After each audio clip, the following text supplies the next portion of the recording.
In the grand cosmic theater, amidst 1,000 empires, Earth was but a footnote, a loud, messy, and hopelessly divided planet considered a resource to be exploited, not a power to be reckoned with. We were the galaxy's children, invited to the grand galactic assembly only to be seen and not heard, our voices drowned out by the ancient and powerful. We were never taken seriously. That was their first mistake. The turning point came on the gleaming world of Arath Prime. Our first elected leader, a symbol of a finally united Earth, was to address the Grand Council.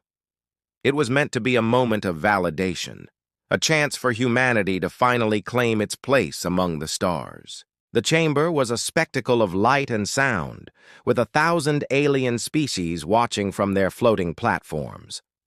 But before a single word of peace could be spoken, our leader collapsed. Assassinated. A cold, calculated message sent in front of the entire galaxy. The council feigned shock, their hollow condolences echoing through the vast dome.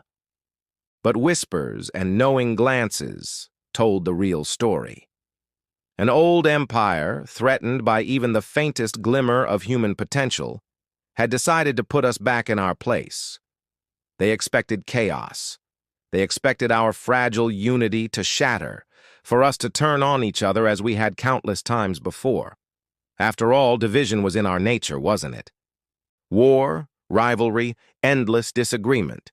That was the human story they knew. They believed the loss of one leader would break us. That was their second and greatest mistake, because something else happened. Something they never saw coming. Back on Earth, the news spread like a shockwave. In the bustling hearts of our cities and the quietest corners of our world, everything stopped. Billions of eyes watched the same tragic image, the last moments of a dream deferred. And from that shared grief, a new feeling arose. Not wild, directionless rage, but a cold, focused anger. A collective resolve that burned away centuries of division. For the first time in our long, turbulent history, humanity was truly one. Old rivalries dissolved, borders became bridges, enemies clasped hands as allies. The squabbling factions and competing nations of Earth died that day. In their place, a single, unified entity was born, speaking with one voice, thinking with one mind. The galaxy thought they had silenced a planet. Instead, they had awakened a species. Secret channels hummed with a new directive. No more bowing, the messages read. No more waiting for the respect they will never give. Our great industrial heart, once building cars and consumer goods, quietly pivoted. Scientists dusted off radical, long-forgotten blueprints. In hidden shipyards on the moon and clandestine orbital stations, engineers worked around the clock, fueled by coffee and vengeance. Humanity was preparing.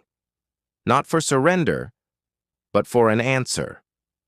The Galactic Assembly continued its pompous charade, blissfully unaware. They assumed our anger would fade, that our primitive nature would reassert itself. They saw us as weak, emotional, and ultimately insignificant. But if they had paused their self-congratulatory speeches and truly listened, they might have heard a new sound emanating from that small blue world on the galactic fringe. It wasn't the sound of weeping or chaos. It was the steady rising hum of forges, the roar of new engines igniting in the void, and the unified whisper of 8 billion souls promising retribution. They had made the mistake of striking a match, forgetting that humanity, when united, could become a wildfire. The age of humanity had just begun. Thank you for watching. If you enjoyed this story, don't forget to like, subscribe, and hit that notification bell for more tales from the edge of the galaxy. See you in the next one.